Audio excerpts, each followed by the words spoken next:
Bienvenidos, esto es Radio Sefarad y estas son las noticias. Las comenta Jorge, ¿qué hay? ¿Qué tal, Alejandro? Vamos con los titulares de hoy. Despliegue de baterías, cúpula de hierro en el centro de Israel ante posibles disparos de cohetes desde Gaza por la yihad islámica. Israel niega la entrada a una delegación europea que propicia el boicot y quería visitar a Barghouti. A pesar del acuerdo de Estados Unidos, Rusia y Jordania, Israel seguirá realizando ataques aéreos en Siria cuando se vea amenazada. Israel critica la marcha de la extrema derecha polaca en Varsovia durante su Día de la Independencia. Estos son los titulares del día, después hablaremos de la agenda cultural.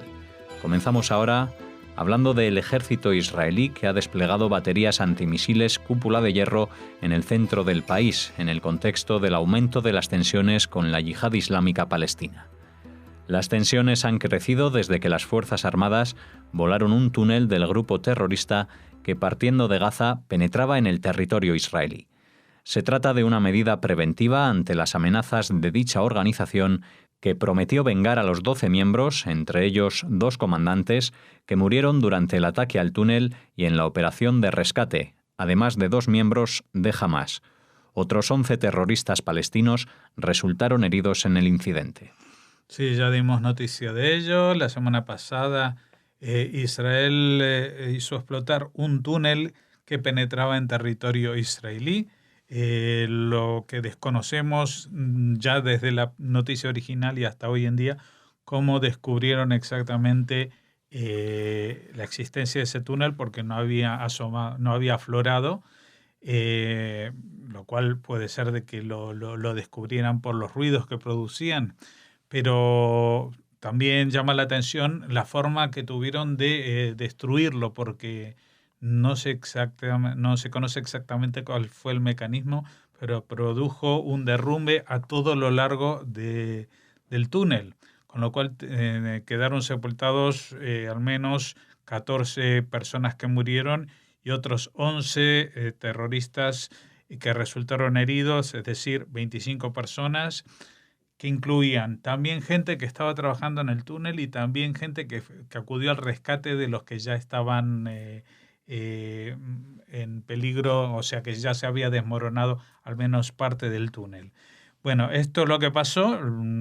Israel descubrió, o sea, puso al descubierto las entrañas de ese túnel, una perforación en el terreno que llegó a una profundidad bastante grande para descubrir dónde estaba el túnel, y revisando justamente el túnel descubrieron que había 5 cadáveres de estas personas, por llamarlos así, porque son en realidad terroristas, que la misión de ese túnel no era otra que atacar a civiles inocentes que estaban en los kibutzim al otro lado de la frontera. Y se quedaron con los cadáveres de momento a la espera a ver de una negociación que ya lleva más de 3 años con el grupo Hamás, que retiene los cadáveres de 2 soldados que murieron justamente en un túnel en la operación en la guerra del 2014, de agosto del 2014. Yihad Islámica lo ve esto como un ataque, cuando en realidad ellos estaban construyendo un elemento de ataque terrorista, digamos, sin ningún disfraz, ¿no? Y entonces han prometido venganza, han jurado venganza. Israel sabe de qué se habla. Por eso ayer mismo también dimos la noticia de la detención de un dirigente de Yihad Islámica en los territorios en disputa, de otras personas que podrían estar vinculados, y están en alerta máxima porque donde mayor presencia tiene Yihad Islámica Palestina es justamente en Gaza, y donde, a pesar de que se supone que los que mandan son Hamás, pues cada vez tienen mayor capacidad operativa. Ejemplo de ello es que estaban construyendo un túnel por ellos mismos, y en el pasado han disparado ya bastantes cohetes de forma individual o aislada desde la franja. Por lo tanto, pues Israel ha puesto, aparte de las baterías que tiene cercanas a la franja de Gaza, ha dispuesto otras baterías en el centro del país por si justamente quieren hacer un ataque, digamos, más mediático, alcanzando a ciudades del centro del país, como para demostrar que ellos todavía son los que mandan en algún sentido. Eh, pues Israel está muy preparado para eso y también para otras cosas que realmente se están gestando en la región, como comentábamos ayer en la frontera norte, todo este problema de que parece que quieren empujar a Hezbollah a enfrentarse contra Israel. Precisamente Israel negó la entrada a miembros de una delegación de parlamentarios y alcaldes europeos debido a su intención de visitar al palestino Marwan Barghouti en prisión y a su participación en actividades relacionadas con el movimiento de boicot, desinversión y sanciones, BDS.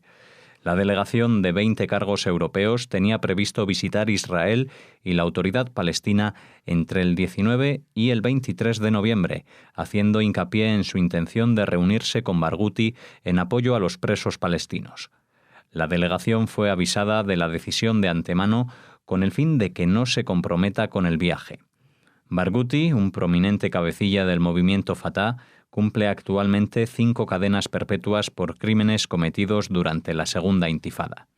En mayo de este año, lideró a más de 1.000 presos palestinos en una huelga de hambre de 40 días que buscaba mejores condiciones para los reclusos, aunque las cámaras del servicio penitenciario lo habrían registrado comiendo chocolatinas a escondidas. Sí, bueno, vienen a visitar a otro gran líder y patriota que empuja a los demás a hacer lo que él no es capaz de hacer, porque no es la primera incongruencia o contradicción de Barghouti esto de que empuja a 1.000 presos a hacer una huelga de hambre atroz cuando él mismo sigue comiendo a escondidas, ¿no? Sino que él mismo, Marwan Barghouti, es uno de los promotores del BDS que impulsa, por ejemplo, el boicot a las universidades israelíes. Así, por ejemplo, cuando viaja algún profesor de una universidad israelí a dar una charla, una conferencia aquí mismo en España o en Estados Unidos, pues lo que pretende es que no le dejen dar la charla, que la boicoteen, que pidan, que le hagan scratches, etcétera, etcétera. Cuando el señor Marwan Barghouti es alumno y estudiante de la Universidad de Tel Aviv. Él podría haber estado, evidentemente está preso y no asiste presencialmente a las clases, pero se podía haber apuntado en cualquier universidad del mundo árabe, en universidades americanas, francesas, europeas o chinas, o del país que quisiera. Pero justamente, ¿dónde ha sacado su titulación? En una universidad israelí. Bueno, pero aparte de todo esto, ya habíamos comentado, el Parlamento israelí ha declarado, ha votado hace unos meses una ley que al principio desató cierta polémica, pero que tiene toda la lógica del mundo. El BDS propone boicotear, sancionar y castigar a Israel por una situación que no es considerada por Israel como ilegal o inmoral, ¿no? La propia derecho a la existencia de Israel, porque el BDS en su tercer punto propicia el retorno de todos los palestinos a su lugar de origen, es decir, el desmantelamiento del Estado de Israel. Bueno, pues esto evidentemente Israel no puede no solo no apoyarlo en nombre de la libertad de expresión de los países del mundo, sino que lo trata de combatir con las herramientas legales. Una de las herramientas legales es que no venga gente de fuera a hacerlo dentro del país. Y entonces estos 20 miembros, aunque sean parlamentarios y alcaldes europeos, pues no van a tener permiso de entrar a Israel si estas son sus intenciones. Si van a visitar el país, si van a recorrerlo o mirar incluso lo que sucede en Cisjordania por sus propios ojos, no tienen ningún problema. Pero no ir a visitar a Marwan Barghouti. Parece que esto de que los alcaldes europeos o de algunas partes de Europa viajen a cometer sus posturas políticas en otro sitio, se está poniendo de moda. El primer ministro israelí, Benjamin Netanyahu, dijo que transmitió a Estados Unidos y Rusia el mensaje de que seguirá realizando ataques aéreos en el sur de Siria según sus necesidades de seguridad.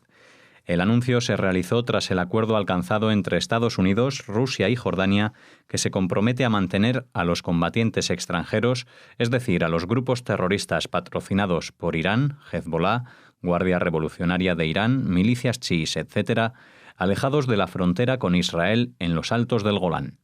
Según el acuerdo, habrá una zona desmilitarizada de 5 kilómetros entre las fuerzas de los rebeldes sirios y las tropas iraníes y del grupo terrorista libanés chií Hezbollah. En la práctica, esta disposición crea una situación en que parte de la zona, en el sur del Golán, los chiíes estarán a 20 kilómetros de la frontera con Israel y en otra área, el norte de la meseta, estarán a una distancia de solo de 7 a 8 kilómetros del límite. El acuerdo estipula también que la presencia de las fuerzas iraníes debe reducirse y en el futuro será completamente eliminada. Israel se opone a cualquier tipo de presencia militar iraní en Siria, independientemente de dónde se encuentre. Israel considera que dicho acuerdo no refleja sus intereses defensivos.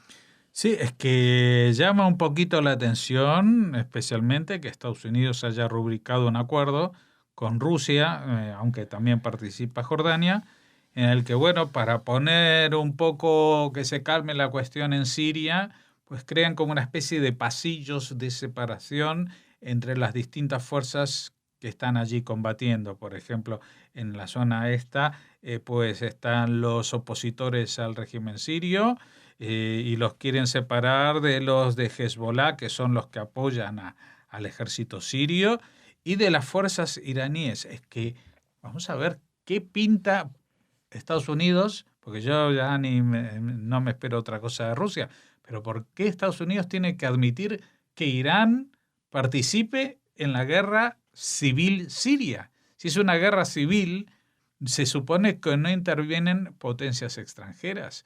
Claro que como también permite que el espacio aéreo esté controlado por Rusia, pues Rusia también se ha traído a su compinche iraní y su compinche iraní trae a sus lacayos de Hezbollah y todos hacen el festín ahí en Siria. Pero lo peor de todo es que no es el objetivo la recuperación del terreno perdido a los terroristas en Siria, porque esto está en una fase muy avanzada, no necesariamente gracias a las fuerzas de Hezbollah, los iraníes o las fuerzas presidenciales, sino más que nada por los pobres kurdos que se lo han currado, los han expulsado de todas partes y ahora les han pagado con el silencio, especialmente Estados Unidos. Pero lo que no se puede admitir es que hagan un acuerdo para pacificar esa zona, que significa poner en peligro totalmente la frontera norte de Israel, porque los van a tener ahora a 7 kilómetros de la frontera. ¿Pero qué son 7 kilómetros? Evidentemente las armas de mano, los rifles y las ametralladoras portátiles pues no van a tener el alcance de llegar, pero desde 7 kilómetros se puede lanzar prácticamente cualquier misil de cortísimo alcance, cualquier cohete artesanal como los que tiran, se supone, desde la Franja de Gaza fabricados por ellos mismos. O sea que esto es una tomadura de pelo, y más cuando dicen que el acuerdo estipula que en el futuro se van reduciendo las fuerzas iraníes hasta que estén completamente fuera de ese terreno. Pero ayer hemos dado la noticia que a 50 kilómetros de las fronteras, es decir, a 30 kilómetros de donde estipula esta separación, los iraníes están construyendo una base militar para atacar a Israel. Entonces, ¿qué va a hacer Israel? Va a decir, bueno, como ustedes están arreglando la cuestión siria, nosotros no nos vamos a meter. No, pues Netanyahu ha dicho, lo lamento mucho, vosotros hablad de lo que queréis, pero nosotros, si se pone en peligro nuestra seguridad, pues atacaremos de forma aérea el sur de Siria. O, llegado el caso, también el sur del Líbano, tal como está la situación con Hezbollah. O sea que esa frontera, tal como la están planteando en este acuerdo, pues no se va a enfriar, sino que se va a calentar. Y lo siento mucho por aquellos que tenían alguna esperanza de que el presidente Trump, el presidente estadounidense, iba a plantar cara al enemigo iraní, porque no solamente quien al final fuera de decir que iba a hacer no sé qué y insultar y no sé cuánto, pues el acuerdo con Irán sigue en marcha, un acuerdo que estipula que aparte de detener la fabricación de armas atómicas, iban a detener el avance en armas estratégicas de misiles, y lo están desarrollando a la luz del sol delante de todo el mundo, y ahora implicándose en guerras en el extranjero. ¿Esto qué es? O sea, Estados Unidos ha perdido totalmente la chaveta, lamento decirlo, porque ya no es que es la política de la administración Obama, que cuando se acabe pues se verá otra cosa. No, ahora con Trump están haciendo exactamente lo mismo o incluso peor. Irán antes estaba a unos miles de kilómetros de distancia y ahora lo tenemos a 7. La marcha de la extrema derecha polaca en Varsovia durante su Día de la Independencia es considerada por Israel como peligrosa y a sus participantes extremistas y racistas. Asistieron unas 60.000 personas, incluidas familias con niños, pero también jóvenes portando pancartas con mensajes como «Una Europa blanca de naciones hermanas». Otros coreaban consignas antisemitas como «Polonia pura», «Polonia libre de judíos», «Judíos fuera de Polonia» y «Fuera los refugiados». Varios participantes llevaron la cruz celta, un símbolo de supremacía blanca, y los manifestantes también hablaron en contra de los musulmanes. Alrededor del 90% de los judíos polacos fue asesinado durante el Holocausto. Hoy día la comunidad no llega a 10.000 almas. El portavoz de Exteriores israelí tuiteó que la marcha desmintió a cualquiera que piense que el odio a los musulmanes protege a los judíos. Sí, esta es la conclusión más importante. Todos aquellos que se piensan que en Europa los movimientos de extrema derecha, bueno, como se meten contra los musulmanes y los musulmanes están atacando a Israel, pues en el fondo tampoco está tan mal. No, está tan mal porque la extrema derecha no deja de ser una aliada intelectual e ideológica del nazismo. Y van a reivindicar el nazismo y van a atacar a los judíos y van a sacar sus consignas antisemitas a la calle, como lo están haciendo ya en Polonia, que hay que ver qué poco dura la memoria de la gente, qué poco dura la memoria histórica de la gente. Yo recuerdo, y no soy tan viejo, que en los años 80 pues estaba toda Europa ahí pendiente del gremio del sindicato Solidaridad, porque los polacos plantaban cara al totalitarismo soviético y querían participar de los procesos democráticos. ¿Y ahora para qué? O sea, ¿para qué acabaron con el comunismo? Para ahora echarse en las manos de la extrema derecha y llevar a la población a la mentira, a las posiciones extremas, porque todo esto no surge de un día para otro. Estamos hablando de procesos que en los últimos apenas 10 años se han ido radicalizando, y hoy en día Polonia es un país donde los suprematistas, hay que ver, o sea, ya no estamos hablando de los arios. Los alemanes quisieron exterminar a los polacos por considerarlos una raza inferior, y ahora los polacos enarbolan que ellos, como son blancos, son una raza superior. Pero qué idiotez, qué estupidez es el racismo, el supremacismo en cualquier forma y expresión, y qué idiotez la de los gobiernos que permiten que se llegue a estas situaciones. Muy mal, Polonia, lo siento, porque yo sé que este no es el problema de todos los polacos, pero sí porque de alguna manera no olvidemos que en Polonia pues el gobierno actual llega por votaciones democráticas. Es decir, que las posturas que sostiene hoy en día Polonia son las posturas que sostiene la mayoría de la población. Y esto me hace decir que este es un problema no solamente de algunos, sino de todo el país, de todo Polonia y por ende también de Europa. Pues aquí terminamos esta primera parte. Ahora hacemos una pausa y regresamos con Raquel y la Agenda Cultural.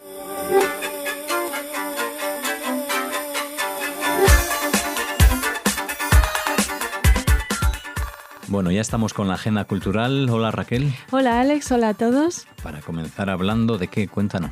De la presentación de un documental muy, muy interesante que va a tener lugar en Barcelona. Nos invitan a esta presentación la presidenta de la Diputación de Barcelona, Mercè Conesa i Pallés, y el presidente de la Diputación de Lleida, el señor Joan Reñé i Huguet. La presentación estará a cargo de Pilar Rahola, bien conocida por nuestros oyentes, y se enmarca dentro del proyecto, el documental se llama Perseguidos y Salvados en castellano, y se trata del proyecto que lleva el mismo nombre de recuperación de la memoria histórica que está llevando a cabo la Diputación de Lleida. A través del Instituto de Estudios Ilerdenses, del Patronato de Turismo y la colaboración de ayuntamientos y consejos del territorio, es una propuesta que va más allá de la recuperación cultural, de rescate de la memoria histórica o de la promoción turística de esta zona de España, del Pirineo de Lérida. Ya saben muchos de nuestros oyentes que durante la Segunda Guerra Mundial miles de personas, miles de judíos llegaron a Cataluña, a España, cruzando las montañas pirenaicas, huyendo de la barbarie y el horror nazis. Unas rutas de evacuación seguidas por familias enteras en unas condiciones extremadamente duras. Muchas de estas personas salvaron la vida gracias a la ayuda y el amparo de ciudadanos anónimos del Pirineo de Lleida. Uh-huh. Se han organizado, se han señalizado estas rutas, se realizan diferentes actividades y ahora nos llega este documental que, como les decimos, presentará Pilar Rahola el próximo 23 de noviembre a las 7 de la tarde en el Museo de Arte Contemporáneo de Barcelona. Y contará con la presencia de una de las protagonistas, una de estas personas que se salvó gracias a estas rutas, la señora Paquita Cid-Ser, quien establecerá diálogo con la propia Pilar Rahola para contarnos su experiencia y así, pues hablarnos de las de los demás también. Claro, una forma de conocer en primera persona una experiencia que tendrán posibilidad de disfrutar el 7, ¿no? El 23 de noviembre. El 23 de noviembre a las 7 de la tarde. Eso, había un 7. Había un 7 por ahí, a las 7 de la tarde, 23 de noviembre. Muy bien. Y ahora les recomendamos una exposición que podremos disfrutar muy pronto. Se trata de Origen, una exposición de Samuel Benarroch Rossi. Estará disponible en Espacio Ronda desde el 23 de noviembre al 12 de diciembre. La inauguración es el próximo 23 de noviembre, jueves, a las 7:30 de la tarde. Se presenta el libro Sin Miedos y a la vez se inaugura esta exposición, Origen, de Samuel Benarroch. Origen nos transporta a las primeras letras, símbolos, números y figuras que aceleraron el pensamiento, las emociones y los sueños de la humanidad. Nos invitan a que disfrutemos de una experiencia mística. Al final de esta presentación se ofrecerá un cóctel y se firmarán ejemplares del libro. Así que estamos deseando hablar con Samuel Benarroch para que nos ofrezca más detalles de este libro y de esta exposición llamada Origen. Bueno, pues le invitamos aquí a Radio Sefarad para que nos lo cuente. Ya estamos en contacto. Y bueno, pues entonces pronto llegará para que lo puedan escuchar aquí en los micrófonos. Y ahora queremos hablarles de un libro, Marranos, el año venidero en Jerusalén. Nos cuenta el último año vivido en la aljama de Toledo antes de la expulsión de los judíos de España desde agosto de 1491 hasta agosto del fatídico 1492. Lo firma Luis de Llanos Álvarez, que es natural de Santa Cruz de la Zarza, en Toledo. Es muy pequeño, la verdad, se mudó a Palma de Mallorca y bueno, ahora mismo vive en un tranquilo pueblo de la provincia de Tarragona, desde donde ha escrito este libro, entre otros, pero claro, nosotros queremos destacar este Marranos, el año venidero en Jerusalén, que publica Serial Ediciones y cuyos capítulos están dedicados a una festividad judía o hecho destacado. Tenemos mucha curiosidad por conocer más en profundidad a los personajes de esta novela, que comienza con un auto de fe y termina también con otro auto de fe. El personaje principal es el bedel de la sinagoga, que al mismo tiempo regenta la tafurería, la casa de juego, la taberna y la carnicería de la aljama. Y hay también un par de inquisidores que también juegan, como no, un papel destacado en esta novela. Bueno, pues seguramente tengamos también un sefer dedicado Seguro. a este libro Marranos, que bueno, ya les hemos adelantado un poquito, pero nos contará más su autor seguro sobre él aquí en Radio Sefarat. Hasta mañana. Hasta mañana, Raquel, y Gracias. a todos ustedes.